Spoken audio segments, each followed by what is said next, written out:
So we're heading back to Ooh, but something seems wrong.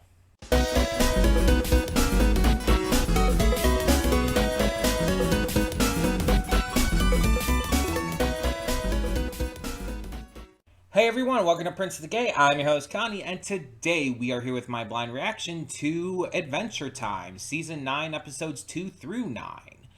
And that's pretty interesting to me, because the end of last season had the big multi-episode special that the last couple seasons have been doing. And now, like, we get one episode at the beginning of this, but then we go into the next one. And it's pretty much going from one special to the other. And that's really interesting to me.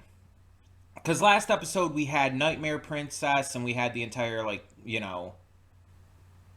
desire for corn, which, fair enough.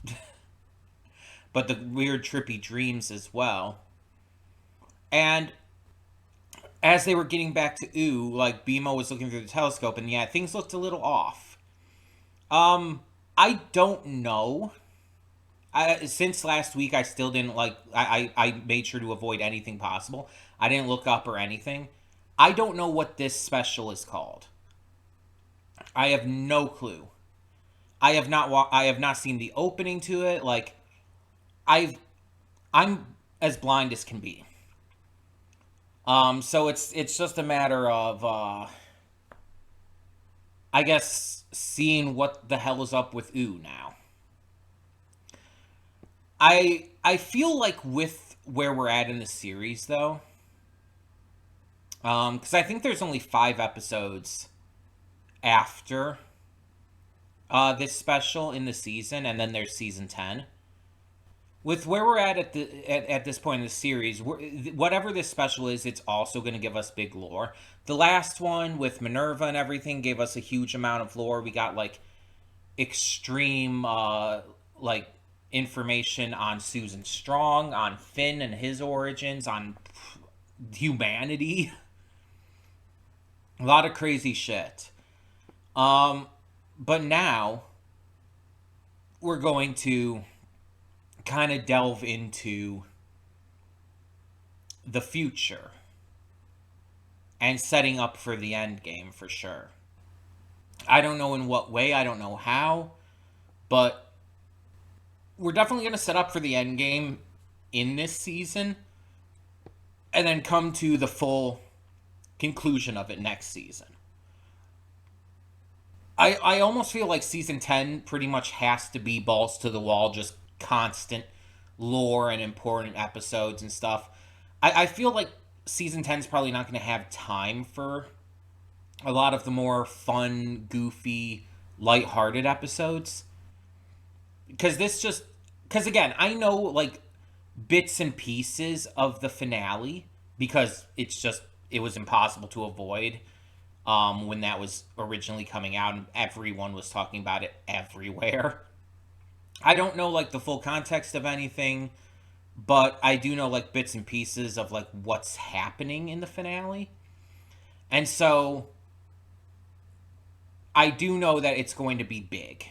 It's going to be really fucking big. And so, I'm just curious as to what we're going to do to build up to that and lead into that. I feel like season 10 has to be just constant balls to the wall with it.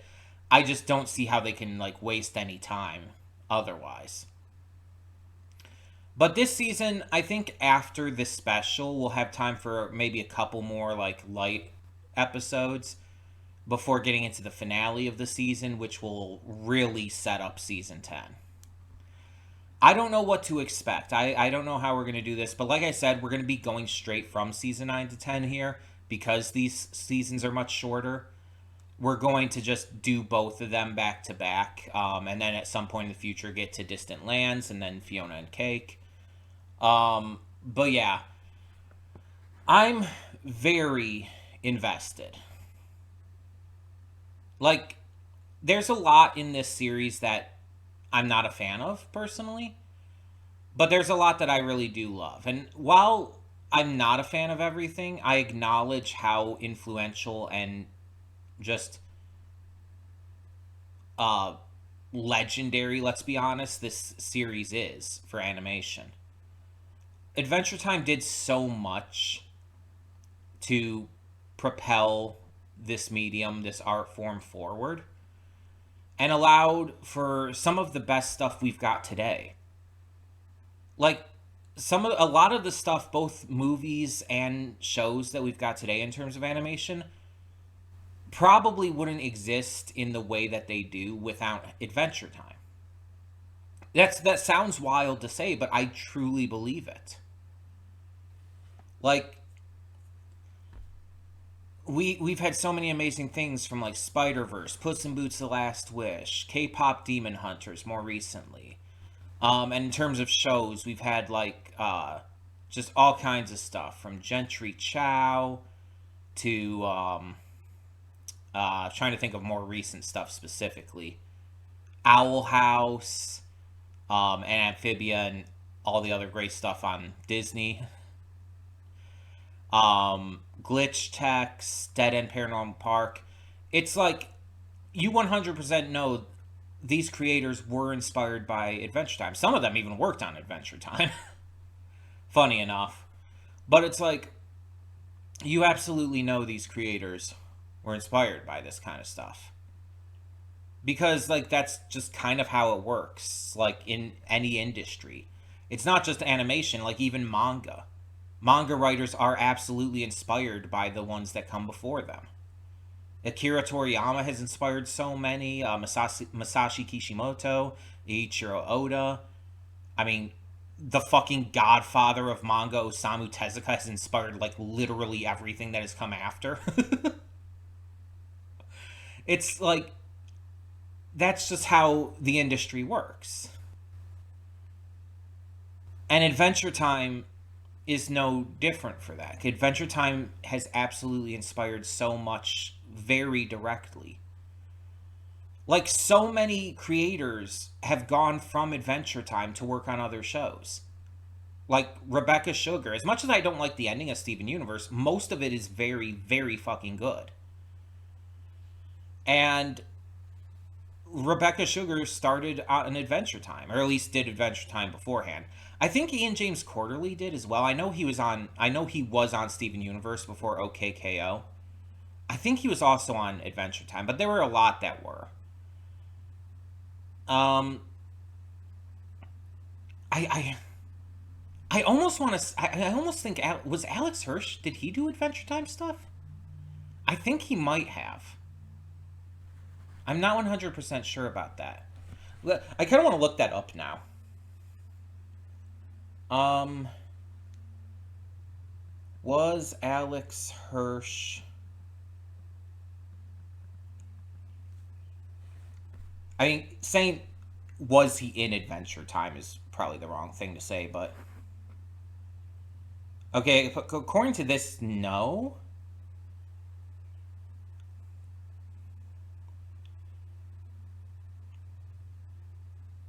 Apparently, he did work on Into the Spider-Verse, though. I did not know that.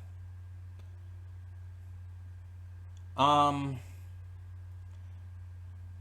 he came from Flapjack. Oh, Flapjack was another big one. Yeah, that was another one that really changed things. Also, he worked on an episode of Phineas and Ferb. Did not know that. Worked on Star Versus. I know he worked on the Owl House because he and Dane are together. Amphibia, I don't think I knew that one though. Big City Greens, Kid Cosmic. That's fun. I can kind of see a bit of him in Kid Cosmic.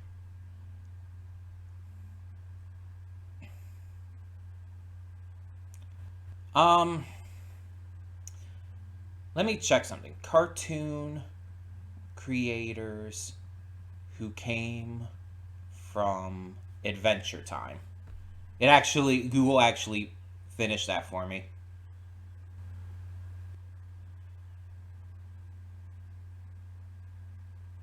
Okay. Yeah, Ian James Quarterly is mentioned here. Rebecca Sugar. Who's Adam Muto?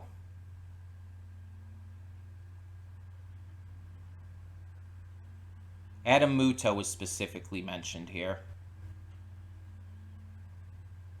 Okay, Adam Muto worked on Summer Camp Island, Steven Universe, and has still been doing Adventure Time stuff for other things, for the future stuff. Natasha Allegri is another one that's directly mentioned here. Oh, the creator of Bee and Puppy Cat. There you go. There's one for you. Patrick McHale. That name sounds familiar. What is Patrick McHale known for? Over the Garden Wall. That would do it. He is the creator of Over the Garden Wall. That's a big one. That is so well received.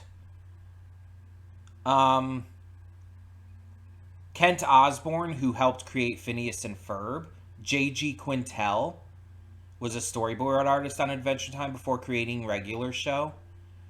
Like, so many have come from Adventure Time and went on to, like, do their own stuff. And then, like, there's also, like, people who have, like, come from a lot of these other shows. Like, there's people, like, who worked on Steven Universe and stuff and went on to do their own things. And it's just, like, I love that. I love that, like, there's kind of this community amongst the people who create these shows and everything. And, like, we've seen kind of how supportive they are of each other, so that's not really a huge surprise, but still. Either way, I'm excited to see what this special is about. Let's strap in and get into whatever this is. Hold up just a sec. Before you click that link down in the description below to get to today's video, I want to remind you of all the awesome content we have both on this channel and the Princess of Gaming channel. Let's check it out.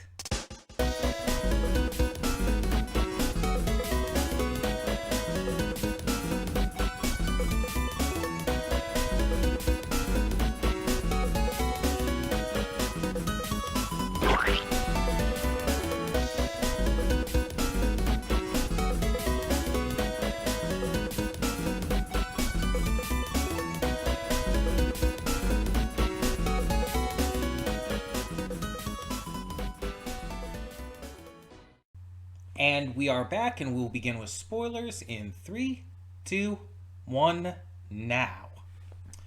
So I'm just going to say off the bat, there was a lot to this. It wasn't as lore deep as I was expecting, but it's very clearly going to work into some things that come up in the future, whether directly after this, in the rest of this season, or in Season 10.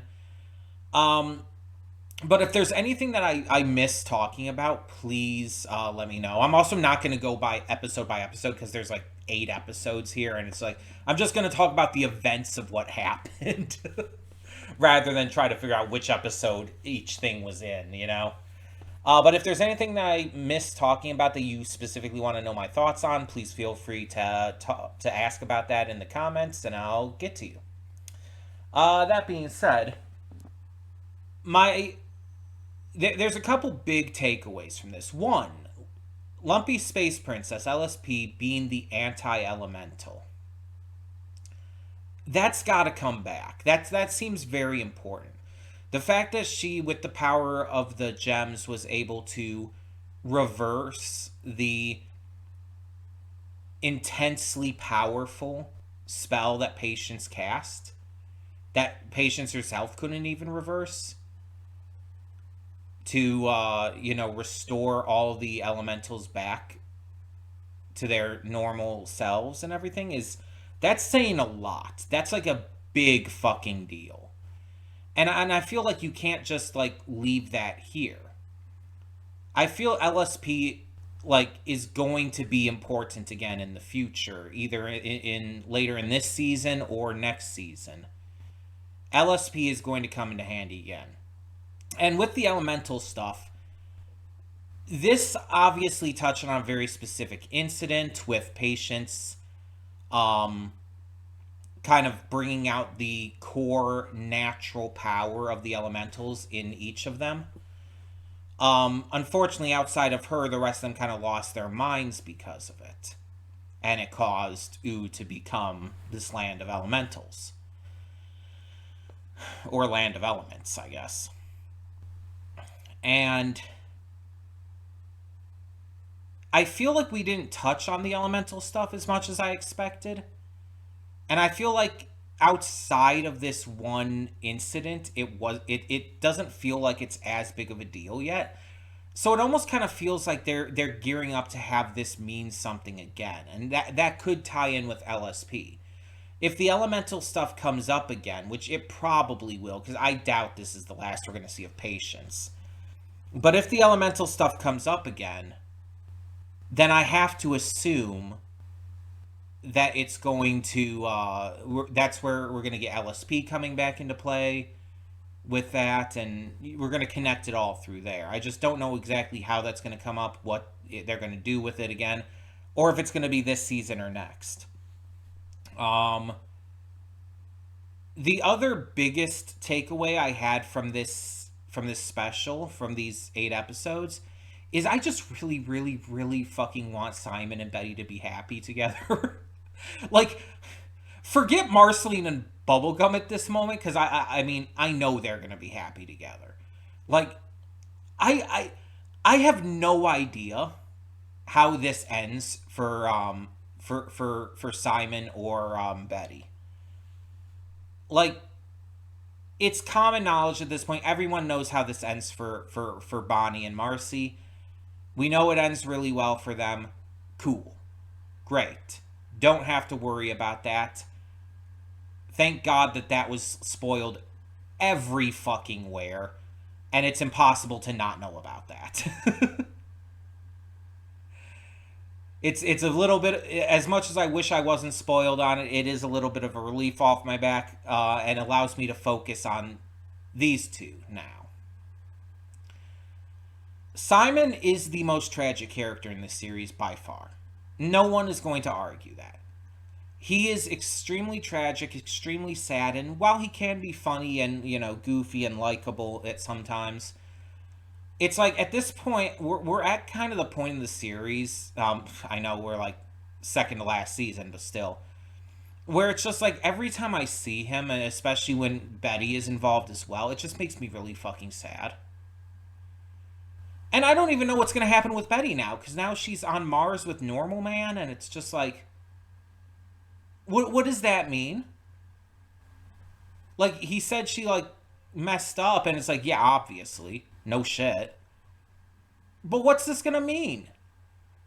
I am genuinely coming out of this more concerned over that than, like, anything else. And I don't know. I don't know if it's just because of like what we know of the backstory between them, and if it's, or if like maybe like the fact that she's voiced by Felicia Day helps me just like her, because I like pretty much everyone Felicia Day plays in anything. Like, seriously, she's Buttercup in My Little Pony, Applejack's mom. She's Charlie in Supernatural. It's like every time she's in anything, it's just I just like have this instant love for her, and I just want her to be okay. And it's like, I didn't fucking get that with Supernatural, so you better let me have this here. I will never be over that. Like, I'm not saying it was bad writing or anything, but that did fuck me up with Supernatural. It's like, let me have this here. Also, it didn't even really work out with MLP, because she's fucking dead in that, too. It's like, we only know about her from a flashback. We literally have an episode that, like, with all these flashbacks to AJ, Big Mac, and Apple Bloom's parents. But they're dead in the current day, so it's like, thanks. I'm not allowed to have happiness. She better fucking survive, and she better have a good ending with Simon. I don't give a shit like if he gets cured or not. At this point, I don't know if he even can. But I just want them to be happy together. I don't give a shit about almost anything else at this point. Like, this special, especially, like, even prior to this, like, I obviously wanted them to be happy together, but this special, like, kind of fucked me up in that regard. I'm really surprised I didn't cry. I feel like I was on the verge a couple times, but it's like, I wouldn't even say like I held it back or anything, because it definitely wasn't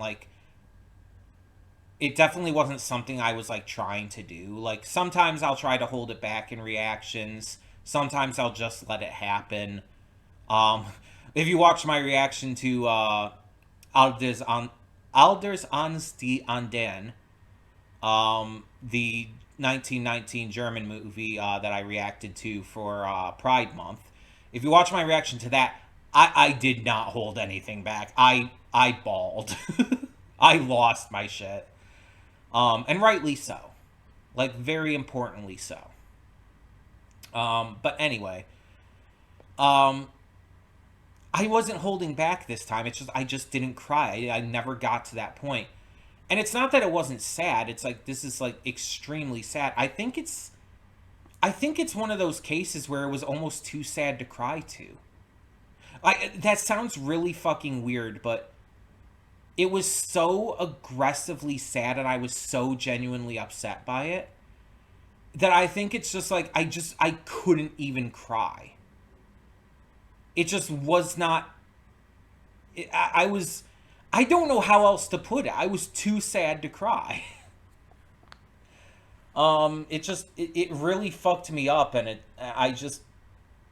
I couldn't even let it out in that regard.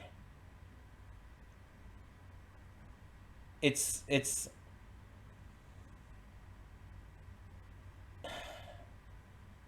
and I still have to record more after this.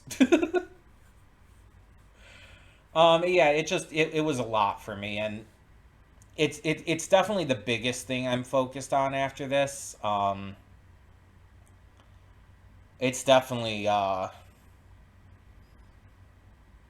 lot, and I think at this point that's the storyline I'm going to be most invested in seeing, like how it ends. After this, it's like I don't think I care about other stuff as much as I do that. So take from that what you will. To talk about the different lands and how they've changed, it's pretty interesting. With like the Candy Kingdom kind of becoming this like toxically happy utopia. The Slime Kingdom becoming a roller rink with people assimilating into Slime Princess, which is uncomfy as fuck. Also, apparently, it's like everybody assimilates, but if you're naughty, if you lose, you assimilate into her ass. Uh, some people would see that as a positive. Just saying. Um, but the Ice Kingdom is basically just a giant dark ice dome over everything, and everyone even around that area has been turned into ice versions of themselves, and become super apathetic. And the Fire Kingdom is like this burnt black and white, like hyper violent apocalyptic wasteland where everyone is just aggressively angry all the time. But with everything we see, even with the entire like Fire Kingdom trying to attack the Candy Kingdom, we very much get this picture that that bubblegum is the strongest of the elementals. Like the fact that she can so easily like just completely take over and transform everyone else in ooh pretty much. Like if this wasn't all stopped by LSP, the entire land of ooh would have become the Candy Kingdom. And everybody would have been, unwillingly brought into this again toxic happiness. Like and Bubblegum wasn't even herself. She wasn't even like trying, you know what I mean? Like she did that with such ease, such like minute what's the word? Effort. I don't know why that was. My mind is a mystery. But she put in such minute levels of effort and did all of that. It's like that's 100% coming into play. Like that's not even a question to me. Um Bubblegum is obviously one of the most important characters of the series. That's obvious. It kind of makes sense that the candy element would be stronger just because of that alone. And so it's going to be interesting to see how that comes into play and what that's going to mean for how this ends. Because, like I said, I know like a couple things, but I don't have context for anything. That's the important part. I don't know like how this is going to end for everyone. But yeah, I think Bonnie is going to be like kind of a bigger deal than even we're realizing. And I think that this special absolutely proves that. Um, but kind of in that same realm and everything, I also want to briefly mention Marshmalline here. Um, Marcy's the best. like, like in every universe, in every timeline, in every iteration of her, she's just amazing. It's like the fact that she was able to like stave off Phoebe for so long, her personality and everything, and just even her design as a candy person is just so fucking cute. It's just like there's no such thing as a bad Marceline. No matter what look she's going for, no matter like what kind of different design or different take on her character they do in this series, Marceline's just always the best. I kind of go between her and Bubblegum as my favorite at any given time. It just kind of switches depending on my mood. I love them both pretty equally. And right now, Marcy's the top dog. Or, I guess, Bat. um, Marcy is like just, she's so good. She's so amazing. I love her so much. I really love her. Um, so yeah, it's just this really didn't change my opinion on that at all. In fact, it kind of made me love her more. Um, Patience kind of just freezing herself and refusing to take accountability for everything, even just saying so much as, oh, I'll just try again in another 1,000 years or so. Fuck her. Like, she's so cool. She's so fucking pretty. Like, seriously, she's actually really attractive. But, god damn, she's terrible. And the thing is, there's people like this in real life. There's people who are absolutely, like, this terrible and refuse to take accountability for their actions. Just blame other people. It's just really sad and fucked up. But that's how the world is. That's how humanity is. So, yeah. I do like the idea that Finn and Jake did fall to the elemental stuff going on, to the elements, because that does show how, continue to show, because we've obviously seen this by this point in the series. We're 9 seasons in, but it continues to show how like flawed they are as characters. They're not perfect people. As good as they try to be, and as heroic as they try to be, as much as they try to do the right thing, they can fall to temptation. And we see like Jake just kind of giving up really quickly. And we know Jake in the past has been very quick to just let things go, to just kind of like, you know, be loosey goosey, go with the flow kind of thing. A lot of times Finn has had to kind of spur him on a little bit more. Jake is definitely a lot more of a go with the flow guy. And so it makes sense that he would be more affected by Slime Princess's just good vibes kind of situation going on. Because that's very much Jake. There's only a couple occasions here and there where Jake, like, can't let things go like that. And has a hard time dealing with stuff. But that's, like, honestly pretty uncommon for him. And then Finn falling to his anger. Like, we've seen Finn is a very emotional person. Like, this has been a thing throughout the entire series. Finn is very much a victim to his emotions at many points in Adventure Time. And so him, like, being influenced by the anger of the Flame Kingdom makes perfect sense. It feels entirely natural that that would affect him in that way. So I really like how they did that and how they needed to be saved. In the end, LSP saving the day and being the hero was not what I expected, but hey. I also really like just the fact that we kind of got to see, like, a buttload of characters throughout this special. Like, some of these specials have, like, only focused on, like, a few. Like, Stakes had a very constricted cast. It didn't, like, give us, like, all of these different characters from all over Ooh. But it makes sense that this one did. Because of this, you know, taking place all over Ooh and having to see how all of these kingdoms are doing, it makes sense that we get them. And some of them are in, like, small cameo roles, like Abracadaniel. It's just like, oh, he's there and can do the splits.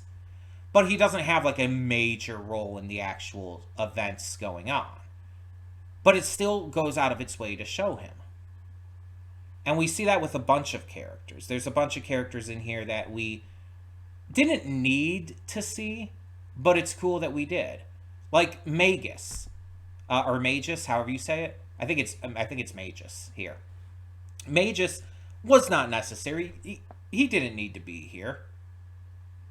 I mean, I like that he was, though. Always good to hear Dana Snyder's voice. But Magus absolutely did not have to be in this episode. Or this, one of these episodes, whichever of these episodes it was that he was in. This special, let's put it that way. Did not need to be there. Did not need to have Lemon Grab, or whatever the pink lemonade version of him was. I forgot exactly what they called it. Lemon Sweet? Was it Lemon Sweet? Something like that. Did not need to be there. Absolutely did not need to be there. Love that he was. Because it's been a long time since we've seen Lemon Grab, I believe. Like, have we seen him since season 6 started? I'm not even sure. I don't know if we've seen him since before season 6. It's been a while. But, like, Mr. Fox was there. Carol. So many characters. Not everyone, of course. But so many characters. And obviously it focused on a certain few. I mean, that was expected. That's always how it goes. But the fact that we did get to see so many and see how they were doing through all of this really made it feel like this greater scale. It made the conflict and issue here feel huge. Like, while Stakes, for example, was a very personal thing, more for Marceline, and it was, like, more character focused, this one was, like, world focused. Like, this only works because of the world building that this series has done. Like, you fucking saw James Baxter at one point in the crowd. I instantly clued in on that. I instantly saw him. And I even pointed out, it's like, hey, it's James Baxter. And it's because of all this world building, all these characters we've seen, all this stuff that we've gone through that makes that work. This would not have worked earlier in the series. This would not have worked without all of this world building and character introductions and everything we've had. This is a result of everything that this series has done. And that in and of itself kind of makes it a love letter to Adventure Time. It kind of makes it feel like it's this celebration of everything that they've done up to now, but also a preparation for everything that's going to happen in the rest of this season and in season 10. And eventually, I guess, Distant Lands and Fiona and Cake as well, maybe, but it's such a big deal. And it really feels like that. Because here's the thing, compared to like the other specials, this might be a hot take, I don't know. I actually think this was my least favorite of the multi-episode specials. Stakes is my favorite. It's just blatantly my favorite because of Marceline. It just did so much to increase her already amazing depth, and it was just cool. And I liked Islands last time. Islands was great, especially with what it did with introducing Minerva and like really getting us to know so much lore. Like, like Islands was the most lore heavy one of these three multi-episode specials. Stakes was my favorite, just on a personal level because of how much I love Marceline and just the cool vibes and everything. The most lore heavy was Islands. This one felt like the most important, though. This one felt like it was the biggest deal. But I like that each of these different multi-episode specials have different positives to them, have different reasons why I love them so much. Because they all give you something different, or at least for me, they give me something different to enjoy about them, something that makes me invested in them in different ways. And, like, even with saying that this is my least favorite of these multi-episode specials, that by no means is saying it's bad. It's still phenomenal. Like, the fact that this could exist, the fact that there's so much put into the series that allowed this to exist it's amazing. You know, this is going to be a really weird comparison, but fucking hear me out on this. This is the Marineford of Adventure Time. I am not fucking kidding you here. I am comparing this to Marineford from One Piece. In One Piece, Marineford is pretty much at the end of the first half of the series. First act of the series actually works better. Right before the time skip happens, you have Marineford, and it gathers together everything that the series had built up to that point. All these characters, all these events, all these elements of the series coming together to create this giant war arc that is a massive turning point for the series. It changes the series. One Piece is never the same after Marineford, which is a good thing, by the way. This very much feels like that. It's taking all these different elements, pun intended, from the previous 8 seasons of this show, all these different characters, and throws us into this, like, potentially apocalyptic situation in an already post-apocalyptic world. It throws us into this insane situation, this insanely huge scale situation. And it brings back all these characters. It brings back all of these elements that we've seen. Magic, the actual elements themselves and the elementals, LSP, and just so much more. Betty is brought back to the story again. It's like all of this comes together in a way that makes it just work to such an important level. And while obviously the tone and style and how it's handled is very different than Marineford with One Piece, obviously, it still feels like it has that kind of weight to it. I mean, obviously no one died in this compared to Marineford, but, you know, it still has a kind of tragic ending to a degree with Simon and Betty, with things not working out there. And mind you, I do believe that that's going to be I have to believe. I have to hope. Please let it work out. It's just, it's one of those cases where it just feels very similar in terms of its overall importance to the story. And I think that from this point on, while there's certainly going to be elements, again, pun intended, um, of the series that remain like how we know it and how we expect it, I do feel there's going to be some massive changes as well. And I think one of the big ones that we're going to tackle right away is obviously Jake being in kind of, I guess, his natural form. Like, he's taken on the form of the alien shapeshifter that, basically created him. That basically caused him to be, to grow inside his father's head. It's a really wild situation. And it really feels like Jake coming out of this, coming out of like everything and being restored to that degree is important, because LSP restored, I feel, further than what she was supposed to with Jake.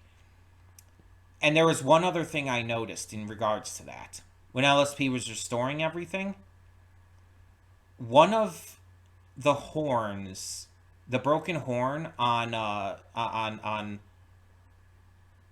oh my god, what is the kid's name? Oh my god. They said his name multiple times and now I can't remember. The Lich. One of his horns grew back. What the fuck does that mean? Because it made a point of showing that. Sweet Pea. I remembered the name. Sweet Pea. One of Sweet Pea's horns grew back. What does that mean? That's clearly going to be fucking important. What does that mean? Why did you focus on that? It was very clear that LSP restored things past the point that she was supposed to. Past the point of where they were prior to the elements taking over. At least in terms of Sweet Pea and Jake. I mean, I don't know if we're going to see any other effects from anyone else in regards to that. But that's, I feel, a very big deal. And I'm very, very interested to see what happens with that, what comes from that. I assume with at least Jake, we got to touch on that right away. Because it's like, we can't really continue on with Finn and Jake until Jake is back to normal, right? This is a game changer, this special, for sure. And, like, this makes me even more excited and more invested in seeing this all the way through, rather than taking a break between seasons 9 and 10. Because I can tell you right now, like, I'm probably going to get the rest of this season done in 2 more weeks.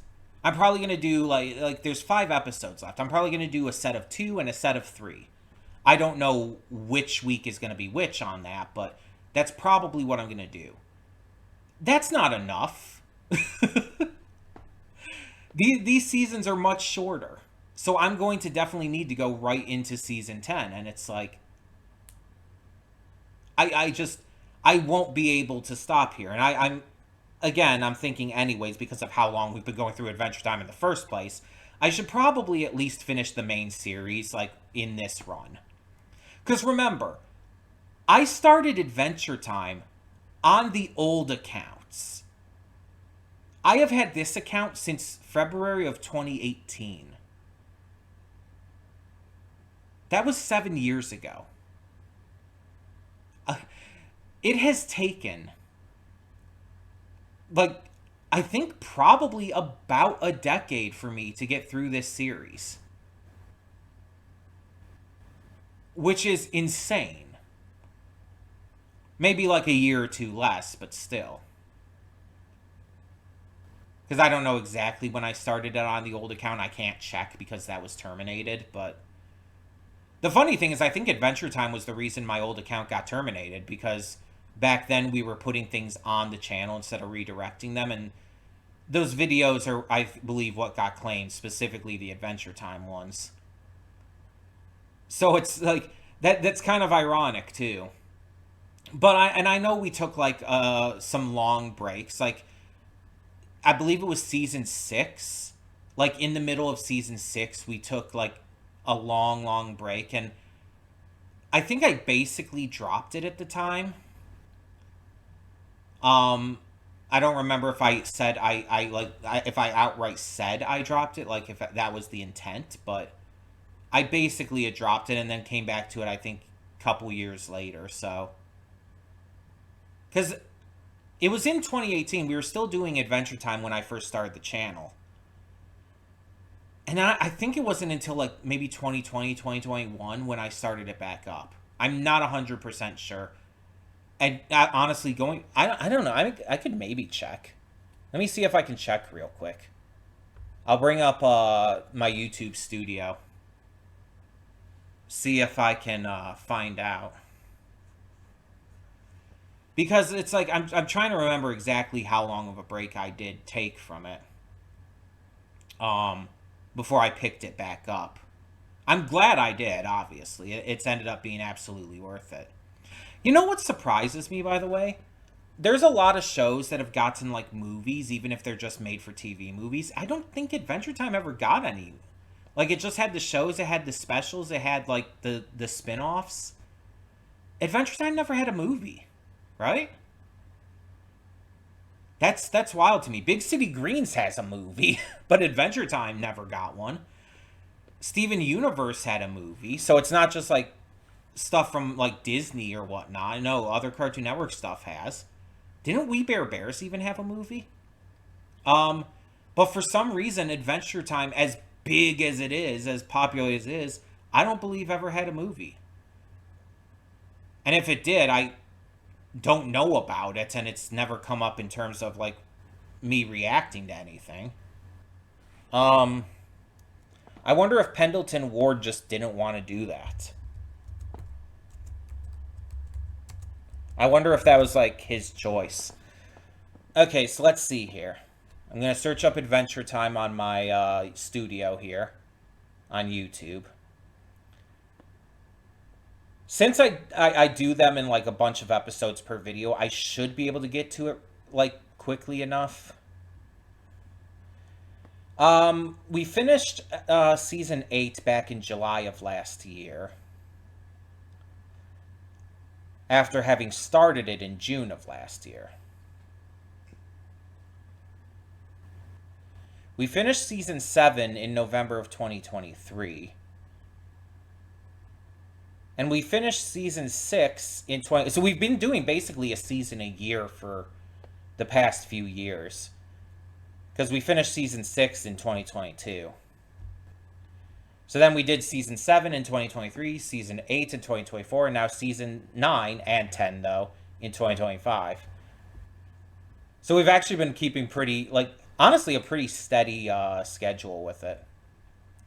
But let me see here. So season 6, like I said, 2022. Okay. In 2021, in December 2021, or no. Okay, I saw 2021 and 2022. That's like still just a break between December and January. Okay. So 2021, we're still on season 6. Season 6 was a long one. Okay, here it is. Okay, so we did season 6, episode 12, which was Ocarina, in April of 2018. And we didn't get back to the series until October of 2021. So actually, I was right. I said 2020 or 2021. Yeah, it was about a 3.5 year break, considering April to October. Yeah. So that's pretty interesting. And Ocarina, by the way, season 6, episode 12 was a review. Because if you remember, after we started or stopped actually reacting, we did a review for like a couple of episodes. The last episode of season 6 that we reacted to before we cut it was episode 8. We did episodes 5 through 8 back in March of 2018. And then I did a review on 10, so I didn't do a review or any kind of reaction to 9. And then I did a review on 12, so 9 and 11 of season 6 just have nothing. There's just no content related to those at all on the channel. But even then, like, when I first started, when I first brought this brought this to this channel after we created this one, which was March 14th of 2018, we had already started season 6 by that point. Because the first reaction on this channel is season 6 episodes 3 to 4. So it's like,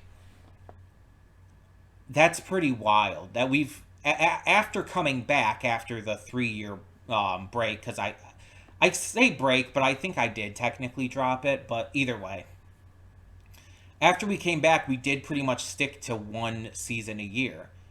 Finishing season 6 in 2021, season 7, 2022, 8, or no. No. Season 6, because of how long it was, we did in 2021 and 2022. And then it was once a year after that. So season 7 and 8 were both a yearly thing, and now this, we come back to a year later, after 8. So again, we've been pretty much on brand. It's been, like, pretty consistent. But it's like, with the fact that, again, I did start this on the old channel, which was over 7 years ago, like, probably more like 9 years ago when I actually started from season 1. We really do need to finish this. So going straight into season 10 is just, it's happening. But yeah.